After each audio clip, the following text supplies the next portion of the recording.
Groovy. Hi everybody, this is Clown Town, and this is my son Ash. Hello.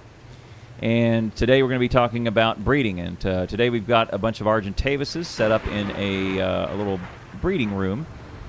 It is a 4x4x4 cube set up specifically for the purposes of breeding. There's some air conditioners over there and a Dino door to get them out, a generator up in the top with lighting and a fridge to keep the eggs, with a couple shelves over there. So anyway, what I want to talk to you about today is the numbers I have up on my screen. I've pre-populated up there to show you what happens during a breeding program. So today we have one male, which is the guy in the center. His name is Sloth, and he is going to breed with 4 females. And so what I've done here is listed all of their stats at each for health, stamina, food, weight, and melee. And what you need to understand about breeding is that there is a 70% chance for the higher stat to propagate to the baby. And so, for example, if I'm breeding F0B2 with the male, that's all the way up over on the upper right. The two lists up for, or the two stats for health is the mom has 31, 39 health, and the male, the father has 35, 77 health. The dominant stat is the health.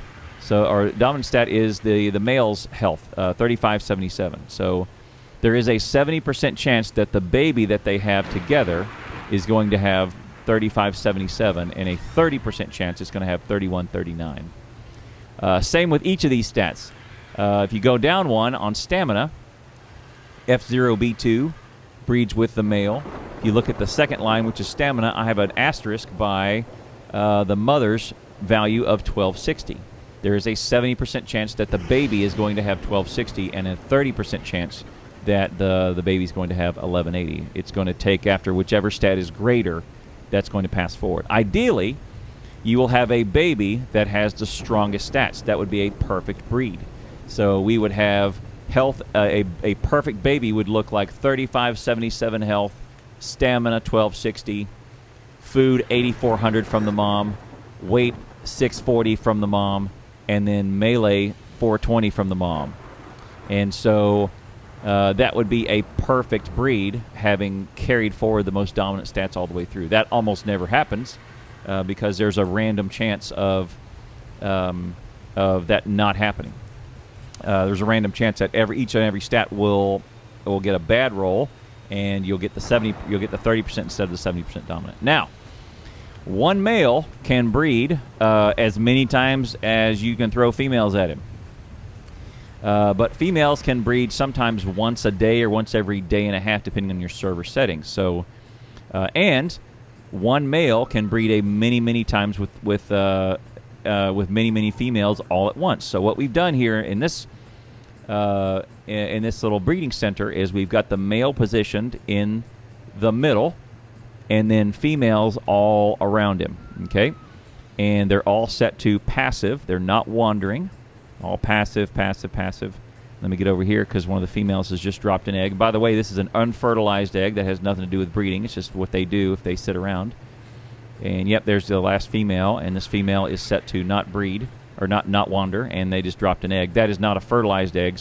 Even though they drop an unfertilized egg, you do not have to wait on them to drop a fertilized egg. They can begin mating right now. So what we're going to do here in a minute is Ash is going to start whistling. The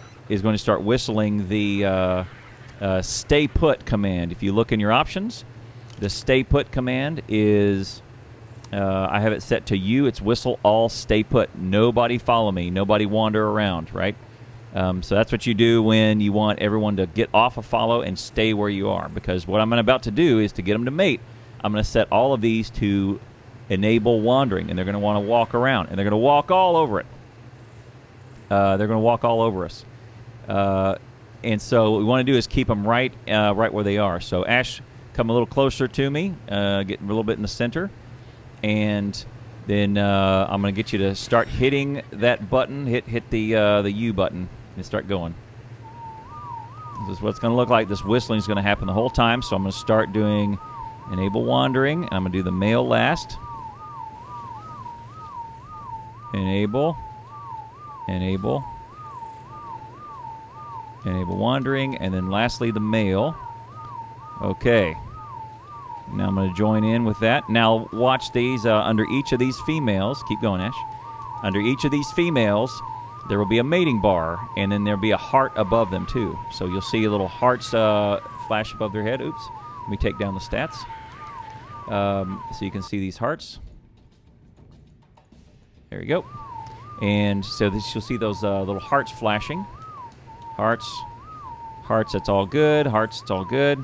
And you look at the male, there's no mating bar, but it says down at the bottom, currently mating with, and that cycles through all the females that he's got there. So let's look at this female over here. Yep, 33%, looking good.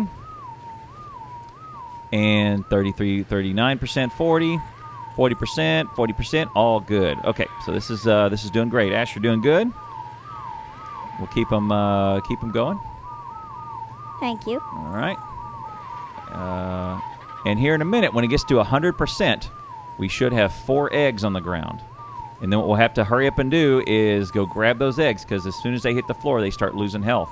The other thing we're going to have to do is set them to disable wandering, because they're going to still continue to wander. And I'll show you the timer here in just a second. And then we'll talk about eggs in the next segment. So this is just to get the eggs. Now, some dinos don't have... are not egg hatchers, egg layers, like a bear or a shark. They don't have eggs. So they go to gestation, meaning the eggs doesn't fall, but the female is pregnant, and it's called gestation. And they stay in the body, and those do not lose health, but they begin to hatch, or their timer starts immediately. And the egg is a little more handy, a little more flexible. You can start and stop the hatching timer whenever you want by using temperature. We'll cover that in the next section. What's that? Oh, here they go. All right, all the eggs are dropping. Keep whistling, Ash. I'm going to run over here to each one, pick up the egg, and you see, disable wandering. And you'll see each of these eggs disable wandering. Each of these eggs have a little alpha glow next to them. All right. That's good. All right. Disable wandering. Grab the egg. The glow is just an indicator to show that it's fertilized. Yep, just show fertilizer. Grab that. Takes a little minute to get in there and do it. Disable wandering. And grab the egg. You see the egg health. There's 2 measures on it. And let me make sure that's good. And then disable wandering. All right, you can quit whistling. All right, so every female has, you can see the timer at the bottom. It says ready to mate in 1 day and 19 hours. 1 day, 22 hours and change. 1 day and 5 hours. And this female is 1 day and 12 hours. Now look, the male, ready to go. That's right. So they're all ready to go. So now, Ash, you can individually walk these guys out, because they're now not needed in this process. You can fly them out and go put them on the roof of the Actina pen, okay? Okay. All right, thanks, sir. All right, now these we're going to put in the fridge. So you see, this is an egg, it's unfertilized. And then you see eggs here that are fertilized, and they have 2 bars. One of them is the egg spoil time, just like this unfertilized one has. And this one, you can see in the title, it says fertilized Argentavis egg. You can't eat these, so be very careful. Do not eat these. Also, you can see also the egg incubation is 96 out of 100, and we'll talk about how to hatch those here in a minute. That's what these ACs are for, okay? And so, anyway, we can put these in the fridge, and their spoil time, you can see that, their spoil time goes to 800 days. So you have almost infinite amount of time to get these eggs hatched, put them in a spot, and hatch them out. So this is... probably your generator will be the thing that kills you these eggs first. So you want to make sure that your generator has plenty of fuel. So you can go up here and just make double sure that your generator is on and the fridge is powered. So there you go. So it has plenty of gas, so we're in good shape to keep those in as long as we need to. All right, so that wraps up this section. So in 1 second, we'll start the hatching. Thank you very much. All right, so I want to give you guys a little bit of an in-depth explanation about stats. These are Argentavis' stats that I have listed up here, and I have listed the stats of health, stamina, food, weight, and melee. There's also oxygen and torpidity that are not listed here. These happen to be Argentavis stats, so I'm going to leave those off for now. These are the 5 stats that are the most important for Argentavises. You could even argue that food is not super important to Argentavises, but I'm going to leave it up here because it can affect them if you're going to run it out of stamina all the time. But anyway, I'm going to leave these up here. So I have the female stats listed on the right, or on the left, and the male stats listed on the right. So what you'll notice that each stat, one of them is higher than the other one. So I've put an asterisk by the health of the male because it's considerably higher than the health of the female. I've also put an asterisk by the stamina and melee because they are considerably higher than normal for Argentavises, and the female has the higher stat. Now, the higher stat between the male and the female, whichever one is higher, has a 70% chance of commuting to the baby whenever the egg is hatched, and you won't know that until the egg hatches and you get to look at the baby. You imprint on them and you can look at their inventory. So ideally, there's a random number generated when the baby there's a random number generated for each stat when the baby comes out. So health, there is a 70% chance that the baby will come out with 35-77 health. There's a 30% chance that the baby will come out with 31-39 health. Similarly, there's on a different random stat, there is a 70% chance that the baby will come out with a 420 melee, and only a 30% chance that it's going to come out with a 337 melee. So ideally, each stat will have its roll, its random number drawn, and 70% of chance there's a 70% chance that each one will take the stronger of the two and pass down to the baby. So if I were to breed these two Argentavises, the best baby that I could get out of these two would have 35-77 health, which was from the dad, 1260 stamina from the mom, 8400 food from the mom, 640 weight from the mom, and 420 melee from the mom. But the baby, it almost never comes out 70%. It almost never comes out a perfect baby. There's mix and matches, right, that happen. And so it could come out all the opposite. It could come out the lowest of all of these, which it has happened, or you might only get one of these commute down. But that's what's called a dominant stat and a recessive stat. So in this case, the melee of the mom is the dominant stat. So the 420 melee is a dominant stat. The dad's 337 melee is the recessive. So again, 70% chance and 30% chance. So we're about to hatch our eggs that we just laid. So let's go hatch them, and we'll see what we get. All right, everybody, we're back, and we have 4 eggs to choose from. I've grabbed one of them. Ash has grabbed one of them. We're leaving 2 in the fridge, but we're just going to hatch 2 now. We've left those stats up there on the screen for you.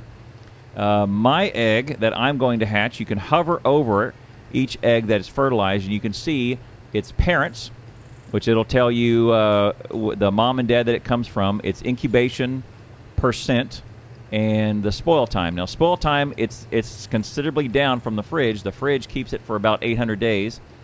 This keeps it around 7 days. So you got some time. So the reason why these ACs are here is because in order to get that incubation percent down, that means once it's 0, the dino will hatch. You need to keep it at the right temperature, because otherwise it'll start dying. So all these ACs are around to keep it at the right temperature. So what I'm going to do is I'm not going to put it in my toolbar, because the first time I ever tried this, I put it in my toolbar and I hit the button to try and put it in the ACs, and I ate it. So I ate my egg. Do not do that. What I want you to do is you hover over this. Don't do consume. You do drop, and you can drop it right there, and it'll pop right there. Ash, you go ahead and drop yours right next to mine. And now you can hover over it, and you see down at the bottom of the screen there's two bars down here. One of them is the egg incubation, and it's a percent. Then there's egg health. Let's see if I can position to get to where we can see a little bit better. There you go. Now you see the egg health is staying at 100%, and that's the role of these ACs. Okay, the ACs keep the egg healthy while you're doing this incubation. The egg incubation, and also the temperature also keeps it keeps the egg incubation moving down. Now, what you'll find is if you're on official servers, these will go down a lot slower. It will take a lot longer. We have breeding percentages turned up, so it happens a little bit faster on our servers than others, mostly because we have jobs and families, and we don't want to spend we don't want to get sucked into this to this game that much more so than we already are.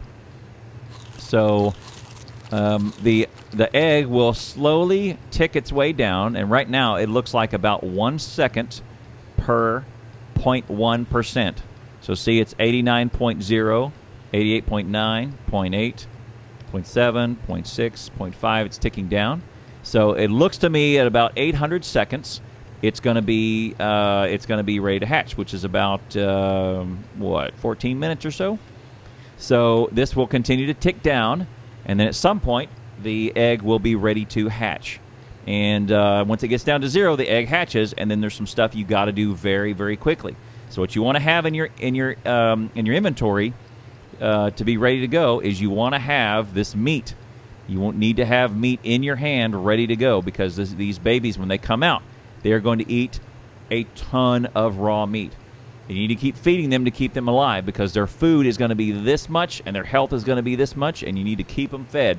So you have to be here. It's not something you can drop meat in and walk away. You drop in meat and they will eat it, and then you're going to have to drop in some more very quickly. Plus, their weight will be very, very low, so they can't handle a lot of meat. They can't carry it. What you'd love to be able to do is drop 1,000 meat on them, and then you can walk away, and they'll just eat through that. But you can't do that because even their weight is still not ready. They come out, they're super small. So they can't carry a whole lot of anything. So you have to feed them you have to feed them by hand. You have to stay with them the whole time. So anyway, get a lot of stacks of meat on you and get ready, because once it hits there, these things are going to be eating like crazy. A couple other things to note. They're going to be on follow when you imprint on them, and I'll talk to you about imprinting here in a minute. You're going to hit them. You don't hit it. There, you don't punch them. You go up and you address them with your use other inventory key, or you use key, and the first one to do that will be now their new imprint. So you are now imprinted for life, and that's not something you can ever get out of. Whoever imprints on them, number one, they will start to follow. So the bird will be on follow as soon as I imprint on it. Second thing, the bird is on wander, so it's going to walk around as soon as it comes out. Thirdly, it's going to be set on attack my target. So you want to, there's a couple things. One, you want to move them to where they're going to be, take them off of follow, take them off of wander, and set them to passive. Otherwise, if they get big and you forget about that, they will charge into an attack, and they will get themselves killed if there's something hits your base, or they'll move out of a range of the feeding trough and they'll starve to death. So remember, 3 things you want to think about when they come out. 1, they're on follow. 2, they're on attack my target. And 3, they're on wander. So all those things you need to address to get them in the right spot. So you just need to be ready. All right. So we'll be back as soon as this inventory, this incubation gets down to 0. Back in a minute. Okay, everybody, we're back to hatching. You can see our timer. I'm at my egg over here on the left side. You can see the parents listed on the egg. It's listed at 8.2% and falling. And then Ash is going to have his egg. His is at 9.1% and falling. So we're just going to stay right with you, right with this. And as it hatches, we will do 2 things. One, we will imprint on the egg very quickly, and then pull it out of this little cubby hole here. And as soon as I imprint on it, I'll get a chance to name it. So I'm just going to name it something like Bird 1 very quickly. You'll see that as soon as it hatches, it is a wild bird. So If you have any plant X's or turrets or other dinos that are aggressive to wild dinos, this egg counts as a wild dino as soon as it hatches. So again, what we're looking for is dominance of the stats. I've put all the dominant stats that we're looking for, and as soon as this bird hatches, we'll imprint, we'll get it out of the cubby hole, we'll look at the stats, and we'll see how well we did with our breeding. Okay? So I have about less than 30 seconds left. I think that's all I have to remind you about, but just be sure that you have, one of the things, be sure that you have meat in your inventory, and remember the 3 things that we said. It's on wander, it's on follow, and it's on attack your target. So you gotta deal with all of those very quickly.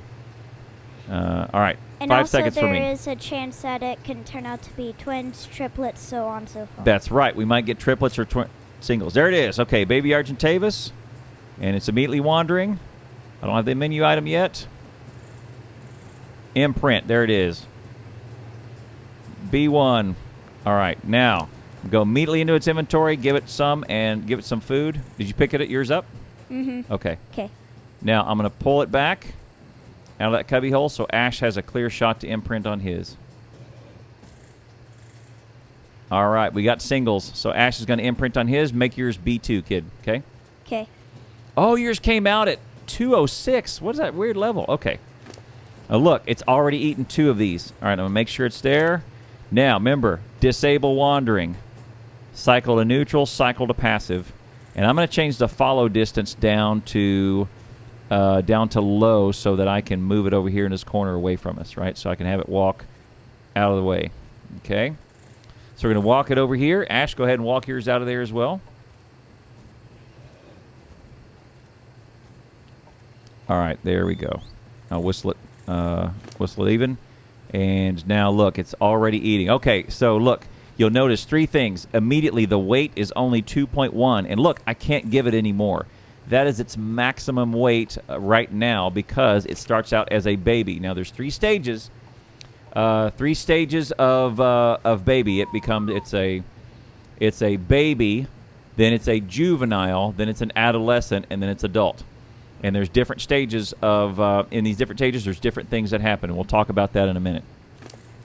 But so looks like 3 things. The health is lower than it should be. It starts out at about 10% of its maximum health. So as a baby, it can be killed very easily. It does not have a lot of durability. The other thing, food. And look, its food is dropping very quickly. Right, so it has to have meat on it. So look, it eats meat about every, I don't know, 10, 12 seconds, something like that. So you got to keep giving it meat. But look, its weight keeps going up. As it gets stronger, as it eats more, it builds itself, it gains its strength, and it can carry more weight. So you have to sit here because if I just wander off, it will eat this stack of 44 meat very quickly and die. It's very quick, especially in these early stages. Now, at the moment, you see it starts out as a baby, so baby B1. It's level 221. It came out a male. Ash's is weird. His came out a female, but it's level 206. That means his is a lower level than either the 2 starting, the mom or the dad. So that's weird. It's going to have this one's not going to be a very good one because we're going to have lower stats on Ash's. So mine came out pretty good level, but we're looking at the stats, and I think it's going to have the lower stats. So give me just a minute, and we'll do our stat compare here in a second. So again, low health, low food, low weight. That's why you have to kind of walk with it. And you see, you can just watch this food; it will start eating down very, very quickly. So you kind of need to be here. Now it's a baby up until it hits 10% maturity. So the maturation timer is slowly creeping up. Now, on official servers, again, this takes a lot longer on official servers. You got to go to the wiki to see what your time is in order to get it up to 10%. At 10%, it becomes a juvenile, and once it's juvenile, it can eat out of the trough that's nearby. Right now, if you look at this baby, there's no trough icon on it, which means it cannot eat from the trough. That means you must put food in its inventory. Right?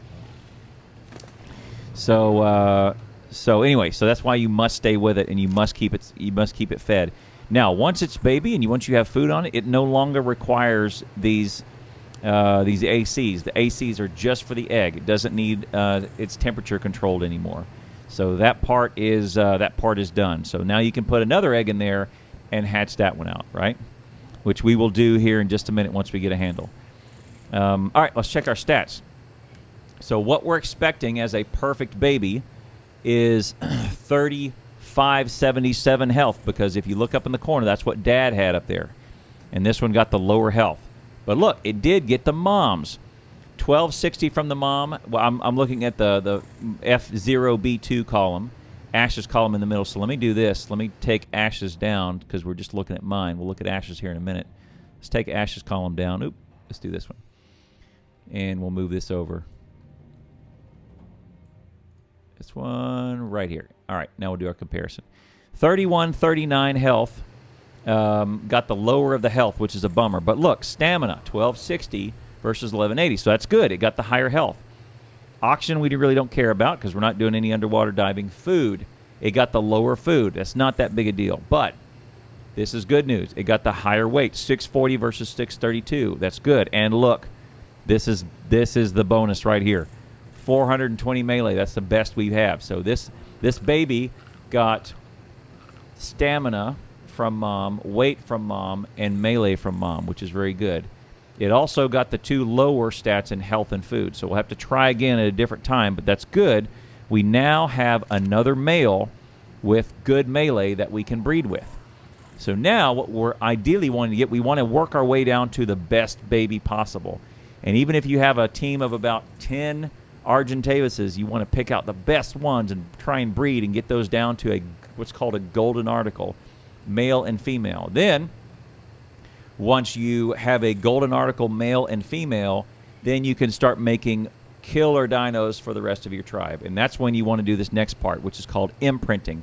We'll go on that in the we'll talk about imprinting imprinting in the next section. Let's check Ash's stats here. Let's move over here to look at him.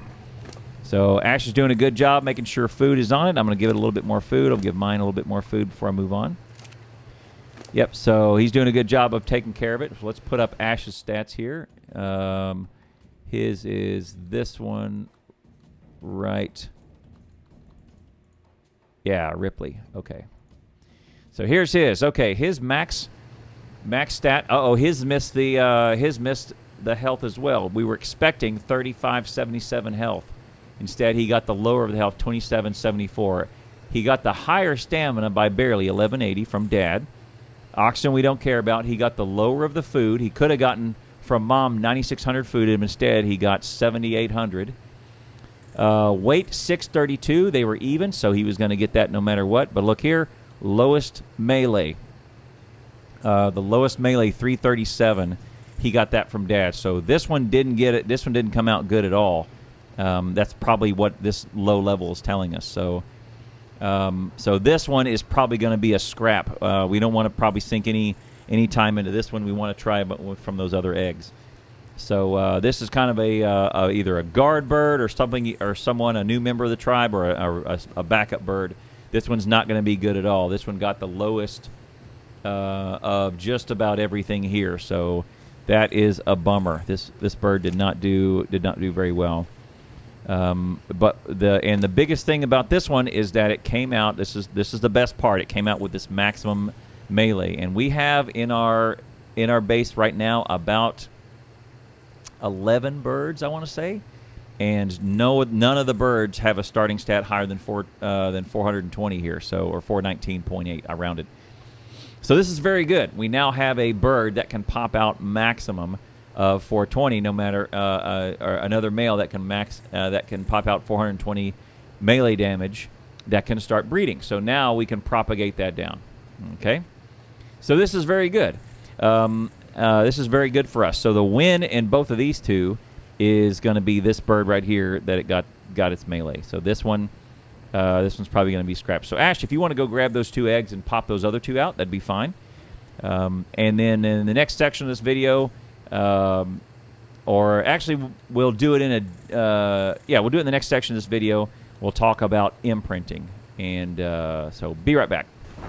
Okay, everybody. Last we just talked about how to mate and hatch an egg, and how to imprint and how to raise up an Argentavis. So this same example goes for other breedable dinos as well. Very, very similar process. We just happen to choose Argentavises. Again, this is an egg base. Twins. Oh, did we pop out twins over here? Mm-hmm. Oh, awesome. We popped out twins. All right, they got an imprint on both of them. Look at there. And I picked up the egg I was doing. Okay, put that egg in the fridge for now. And do it. All right, I was going to talk to you about imprinting, but there you go, twins. So there you go. Okay, move them in the right place and take them off wandering, etc. Move into the other corner while I'm working with this one. Okay. All right, good deal. We'll check their stats here in a minute too. Okay. Okay. All right, there you go. One egg could produce 2 or 3. It always produces 1, but it could produce 2 or 3 birds too. And these birds will be exactly the same. They'll be exactly the same stat-wise, but one may be female and one may be male. That looks so eye disturbing on my screen. That looks because both of their names are right by each other. That's right. Looks very neat. Okay. Now this one, I have a timer going down. You see it says wants care. Anyway, about imprinting. Wants care in 1 minute and 20 seconds. Now that I have imprinted on this bird, it says raised by Clown. Well, that's me.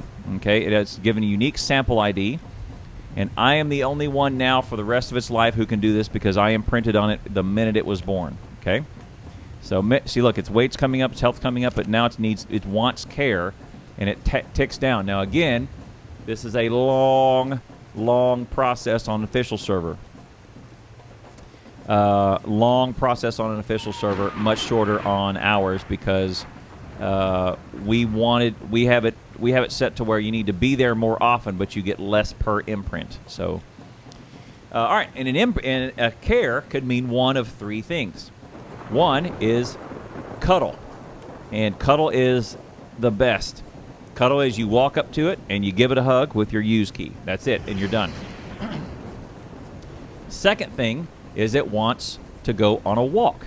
So, and a walk is just simple. You whistle it to follow, and you walk around, and it follows you, and at some point, maybe it might do it 1 second into the walk, it might do it 30 seconds into the walk. It'll imprint, and there's a little yellow flash that says walk, imprint done X%, or how much you imprint. Third one is, oh look, there it is. There's a cut. This one wants a cuddle, so all I got to do is walk up to it and cuddle. And there it is, imprinted, and it got 7%. Now, this scale went from 0 to 7%. Now, look at the timer. It's reset now. 22 minutes until its next care. So that's it, and you do that, I guess, 7, all the way up 7 times 14 times or so. At least those are the settings on our server. 14, 15 times, and it'll get up to 100% imprint. It has to be done before it reaches adulthood, so that before this maturation gets to 100%, once maturation gets to 100, you're done imprinting. Now, the third thing it wants in care. Remember, number 1 was cuddle, which this one was. Number 2 is it wants to go on a walk. Number 3 is kibble. Now, kibble is a mixture of some vegetable, some meat, usually a jerky, fiber, majo berries, and some egg. It's a mixture of 5 different things, all cooked in a cooking pot or an industrial cooker. And you make a piece of kibble, which is also used for taming.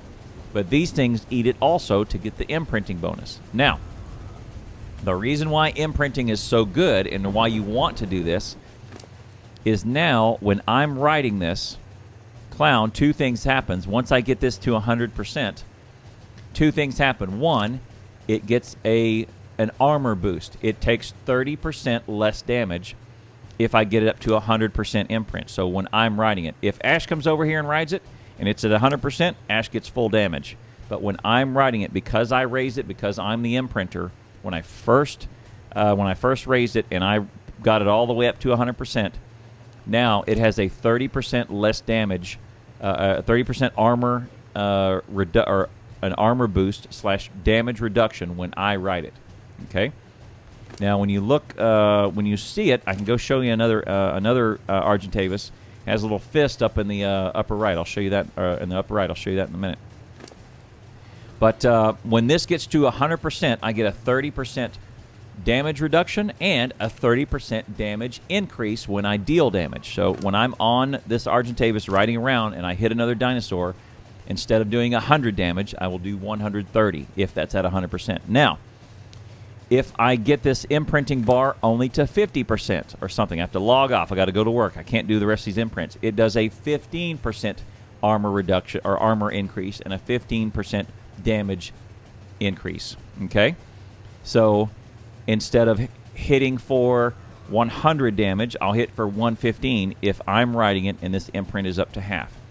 So again, if Ash gets on the dinosaur that I've imprinted, there's no effect. You can ride around, it'll hit for 100 damage, and it'll take full damage. But when I'm on it and the imprint is up to 100 or 50 or whatever, in anywhere in between. So if I get 10% of the imprint done, it's a 3% increase of damage and a 3% reduction in damage taken. So that it's a proportional scale.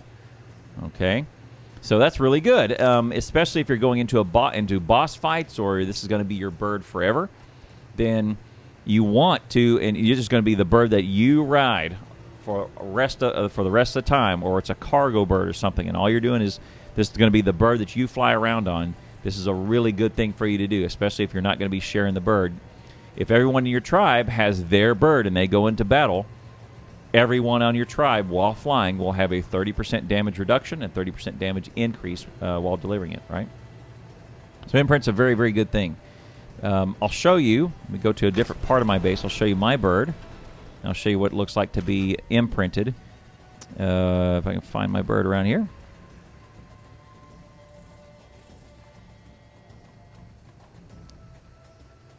It is not up there. There it is. It's up top here. Now my bird is, this one is, I think it's fully imprinted. This is T2. I've leveled him up. And so now look up here. See this thing up in the upper right. There's a little fist bump or a little lock fist. That means I'm imprinted on it. There it is, raised by clown. I only imprinted this one 51%. So I have a 15% damage bonus and a 15% armor bonus while I'm riding it. If Ash were to come get on this bird, there's no bonuses. Similarly, if I were to get on Ash's bird, let me show you. I'll go drop down on his. Oh, he's laid an egg. Ash imprinted. I can't see any. Oh, this is not an imprinted bird. There you go. But if I were to get on someone else's bird, I could see who raised it. I could see. Let's see. None of these are imprinted birds. So anyway, if I could see who raised it, I don't get any of those damage bonuses. It has to be the person who imprinted on it. All right, so Ash is doing a great job of keeping these birds fed. They got food in, and we'll go ahead and check the stats and see what kind of stats we got propagating. So the goal is to get a bunch of Argentavises tamed, find one with the best health, and get that into a baby. Combined with the best melee you can find and get that into a baby. Combined with the best stamina, you get that into a baby, the best weight and the best food, and get a golden article with all the best stuff. Then if you can get a golden article that is male and female and breed them, then you breed all of those for your tribe. And then as they come out, imprint. Now you have the best dinosaur with the best stats imprinted with their owner that has the damage bonus and the damage reduction bonuses. So all of that is a good thing. It takes a long time to do this whole program, and I recommend a site called dododex.com. You go to dododex.com, they tell you put all the stats in, and they tell you which stats are good and which stats are bad. So what I would do is I'd go to dododex.com and I'd put all these values in, put in the level, put in Argentavis, and it will tell you this food is below average. This melee damage is above average. So this is a good bird for melee. Anyway, dododex.com, dododex.com is where you could go. You can click the link down in the description to go there and put in all your dinosaur stats. That's how to tell which ones are high and which ones are low, and to identify which ones you want to propagate forward. Anyway, hope you enjoyed this. If you would, hit like and subscribe, and also come by Twitch TV. Give me a follow on twitch.tv/Clowntown. Up in the link in the description. Come by and see us when we're live. We're live 5-6 days a week, and we're playing ARK. If you want to ask us any questions, shoot a comment below or find us live, and we'll see you then. Thank you so much.